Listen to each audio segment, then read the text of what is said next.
सभी व्यूअर्स को मेरा नमस्कार। आज का हमारा टॉपिक है मनी मल्टीप्लायर, मुद्रा गुणक। ये भी टॉपिक बहुत इंपॉर्टेंट है। हमने मनी सप्लाई के बारे में पिछले लेक्चर्स में पढ़ा था और हाई पावर्ड मनी के बारे में तो इससे जस्ट पहले के लेक्चर में मैंने आपको बताया है। अब उन दोनों के सहयोग से एक मुद्रा गुणक का टॉपिक आज हम पढ़ेंगे, मनी मल्टीप्लायर।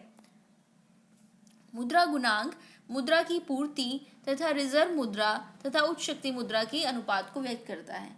रिजर्व मुद्रा और उच्च शक्ति मुद्रा एक ही बात होती है, मैंने आपको पिछली वीडियोस में इसके बारे में जानकारी दी। व्यक्त करता है, इसे समीकरण के रूप में निम्न प्रकार बता सकते हैं। एम का मतलब है मनी सप्लाई और एच का मतलब है हाई पावर्ड मनी। एम का मतलब मनी सप्लाई और एच का मतलब high powered money. M upon H होता है तो क्या बन जाता है, small M. M upon H होता है तो क्या बनता है, स्मॉल एम। मुद्रा गुणांक money multiplier. Money multiplier small M equals to M upon H, equation number 1। इसे क्या कहेंगे, इक्वेशन नंबर 1।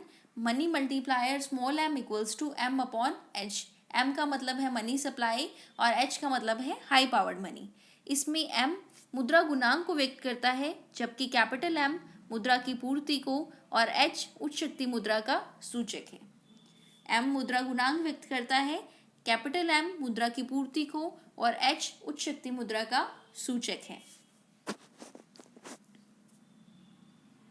नेक्स्ट चलते हैं। मुद्रा की पूर्ति के अंतर्गत हम व्यापारिक बैंकों की जमा तथा जनता के पास करेंसी को शामिल करते हैं। हमें ये पता है और मैंने आपको पिछले वीडियोस में पढ़ाया भी है कि मुद्रा की पूर्ति एम में क्या इंक्लूड करते हैं, सी प्लस डी। सी का मतलब जनता के पास जो करेंसी है और डी का मतलब व्यापारिक बैंकों के पास जो पैसा है। C plus D equals to money supply. और उच्च शक्ति मुद्रा के अंतर्गत हम जनता के द्वारा घटित करेंसी सी, व्यापारिक बैंकों के पास आवश्यक रिजर्व आर और अतिरिक्त रिजर्व को शामिल करते हैं, ईआर। जनता के पास जो करेंसी है प्लस व्यापारिक बैंकों के पास जो आवश्यक रिजर्व है प्लस अतिरिक्त रिजर्व को इंक्लूड करते हैं किसमें, उच्च शक्ति मुद्रा में। उच्च शक्ति मुद्रा में C plus R plus ER. ये इक्वेशन नंबर 3 बन गई। Equation number 3। Equation number 2, M equals to C plus D. अब हमारे पास 3 इक्वेशन है। पहली इक्वेशन है हमारे पास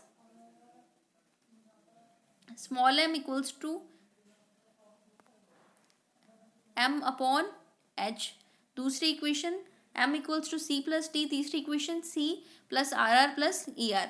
अब तीनों इक्वेशंस को हम इंक्लूड करेंगे। कैसे करेंगे, हम समीकरण 1 में समीकरण 2 तथा उनके मूल्यों को प्रतिस्थापित करें तो समीकरण इस प्रकार होगा। 1 में एम अपॉन एच, फर्स्ट क्या थी, M equals to M upon H. M का मतलब मुद्रा गुणांक, कैपिटल एम का मतलब मुद्रा की पूर्ति और कैपिटल एच का मतलब हाई पावर्ड मनी। मुद्रा की पूर्ति किसके बराबर मैंने आपको बताई, सी प्लस डी, और high powered money C plus R plus E R. अब इसमें क्या कर दिया हमने, डिवाइड कर दिया। M upon H, D plus C, C plus R plus E R. यहाँ तक आपको क्लियर हो चुका होगा। इक्वेशन सेकंड और थर्ड के मान पुट किए किस में, इक्वेशन फर्स्ट में। सेकंड और थर्ड की जो वैल्यूज हैं वो किस में पुट किए, इक्वेशन फर्स्ट में हमने पुट किए हैं।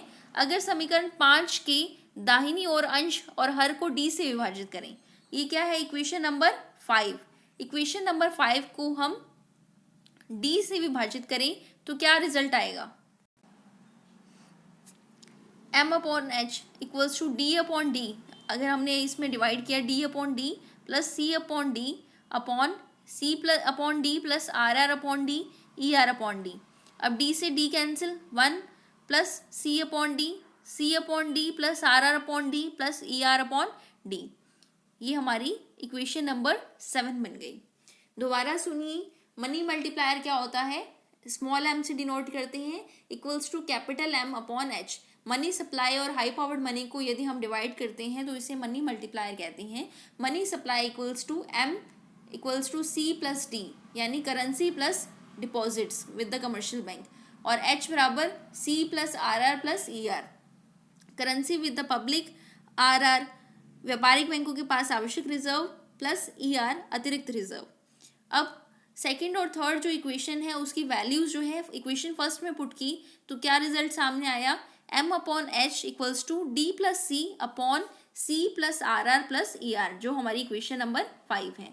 अब हमने इक्वेशन नंबर 5 में d का डिवाइडेशन किया, d का डिवाइडेशन करने के बाद हमारे पास रिजल्ट आया m/h equals to 1 plus c upon D upon c upon D R R upon D E R upon D. ये इक्वेशन नंबर 7 बन गई हमारी, इक्वेशन नंबर 7। यदि आपको कोई क्वेश्चन है तो आप कमेंट बॉक्स में भी डाल सकते हैं इससे रिलेटेड। नेक्स्ट हम बात करते हैं, चूंकि आवश्यक रिजर्व अनुपात आरआरआर, आवश्यक रिजर्व अनुपात और बैंकों के आवश्यक रिजर्व का जमाओं का अनुपात आर आर अपॉन डी होता है, अतिरिक्त रिजर्व अनुपात अतिरिक्त रिजर्व जमाओं से अनुपात। अब आवश्यक रिजर्व अनुपात आर आर स्मॉल आर किसे कहेंगे, आवश्यक रिजर्व का जमाओं से अनुपात आर आर अपॉन डी, और अतिरिक्त रिजर्व अनुपात किसे कहेंगे, अतिरिक्त रिजर्व का जमाओं से अनुपात। उपयुक्त समीकरण में सी अपॉन डी के स्थान पर C R, R R upon D के स्थान पर आर आर आर और ई आर अपॉन डी के स्थान पर ई आर आर प्रतिस्थापित करें तो क्या रिजल्ट निकल कर आएगा, m/h equals to 1 plus C R upon C R plus R R R plus E R R. ये इक्वेशन नंबर 8 बन चुकी है हमारी, इक्वेशन नंबर 8। क्यों, क्योंकि आर आर अपॉन डी के स्थान पर आर आर आर रख दिया हमने, आवश्यक रिजर्व अनुपात कहते हैं जिसे, ई आर अपॉन डी के सामने ई आर आर रख दिया जिसे अतिरिक्त रिजर्व अनुपात कहते हैं, सी अपॉन डी के स्थान पर हमने सी आर रख दिया। तो ये हमारे पास रिजल्ट सामने आया है इक्वेशन नंबर 8 के रूप में, 1 plus C R upon C R plus R R R plus E R R, और m अपॉन h को स्मॉल m हम लिख सकते हैं। ये हमारी इक्वेशन नंबर 9 बन चुकी है। कई बार मनी मल्टीप्लायर में एक शॉर्ट क्वेश्चन आ जाता है तो हम इसे इस रूप में व्यक्त कर सकते हैं, इक्वेशंस के रूप में। समीकरण 8 के आधार पर मुद्रा की पूर्ति उच्च शक्ति मुद्रा का पारस्परिक संबंध इस प्रकार व्यक्त कर सकते हैं, m बराबर 1 प्लस सी आर और h का जो है मल्टीप्लीकेशन वहाँ हो जाएगा, और h निकालना हो तो m का मल्टीप्लीकेशन वहाँ हो जाएगा।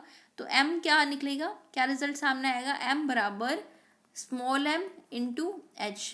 मनी मल्टीप्लायर किसे कहेंगे, यानी मनी सप्लाई किसे कहेंगे, हाई पावर्ड मनी में यदि मनी मल्टीप्लायर का गुना कर दें हम तो ये मनी सप्लाई हो जाएगा। हाई पावर्ड मनी में मनी मल्टीप्लायर कितने टाइम्स मनी मल्टीप्लाई हुई है उसका मल्टीप्लिकेशन कर दें तो क्या आ जाएगा, मनी सप्लाई हो जाएगा। मुद्रा गुणांक को संक्षेप में निम्न प्रकार व्यक्त किया जा सकता है, यदि हम इसे शॉर्ट फॉर्म में व्यक्त करना चाहते हैं तो इस प्रकार व्यक्त कर सकते हैं, small m equals to 1 plus S upon R plus S. Small m equals to 1 plus S upon R plus S. यहाँ पे r का जो है वो आर आर आर और ई आर आर सी है, और s का मतलब है करेंसी का जमाओं से अनुपात, करेंसी का जमाओं से अनुपात सी आर। सी आर को क्या लिया है, स्मॉल एस लिया है, आर आर आर और ई आर आर को स्मॉल आर लिया है। एम मुद्रा गुणांक का द्योतक है, एस करेंसी का जमाओं से अनुपात और आर बैंकों में जमाओं के अनुपात के सूचक हैं। ये है मनी मल्टीप्लायर। इसमें कई बार न्यूमेरिकल बेस्ड क्वेश्चन भी आ जाता है, कई बार इसके डेरिवेशंस आ जाते हैं, कई बार जनरल क्वेश्चन आ जाता है कि मनी मल्टीप्लायर किसे कहते हैं। कई बार ऐसी डेफिनेशन आ जाती है कि हाई पावर्ड मनी क्या है, मनी सप्लाई क्या है, मनी मल्टीप्लायर क्या है। तो तीनों ही बहुत ज़्यादा इंपॉर्टेंट है, क्वेश्चन आवश्यक रूप से आता है, कॉम्पिटिटिव एग्जाम्स में भी इम्पॉर्टेंट है। तो ये आपको बेसिकली पता होना चाहिए कि what is the meaning of money supply, high powered money और मनी मल्टीप्लायर। आज का ये वीडियो यहीं ख़त्म होता है। आपकी कोई भी क्वेरी है, कुछ भी क्वेश्चन पूछना चाहिए आप, तो आप कमेंट बॉक्स में डाल सकते हैं। आशा है कि आप सभी इस वीडियो से लाभान्वित होंगे। धन्यवाद।